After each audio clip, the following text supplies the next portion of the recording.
in early this year, Australia, because they have been, as I said, one of the biggest victims of the Chinese Communist Party's coercive diplomacy. So the Australian government put a report, a very informative report that released this year, February. So this report on the left, you see it say, countering China's coercive diplomacy. It's a good read if you want to read it, but I wanted you to see the two charts here. This is what they say the common ways that the Chinese Communist Party using as to coerce the other nations. The pie charts indicated there's most popular ways they're using.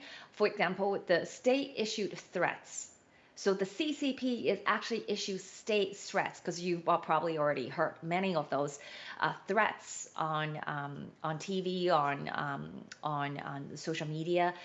So this could be a phrase called wolf warrior diplomacy, that's describing that kind of a very aggressive, very confrontational, kind of a condescending tone of their a foreign affairs spokesperson.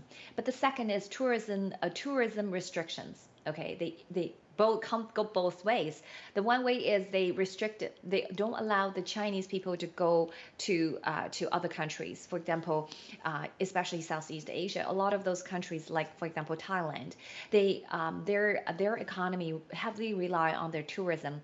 And if you're looking at their tourism, the Chinese tourists actually represents a huge percentage of their revenue for tourism. So that makes them very susceptible to those kind of a coercive policy enacted from China. When China say, hey, I'm not going to issue a visa, I'm not allow my citizen to visit Thailand. Okay, so Thailand will be suffering as an outcome of it. But the other way is if American, let's say, scientist wants to go China, but he's researching on the COVID-19 origin, you bet his visa will be suspended. Just like the journalists want to report on Xinjiang, a Uyghur concentration camp, you bet the Chinese government would use this tourism restrictions to evoke their visa and not allow them to come in. So this goes both ways.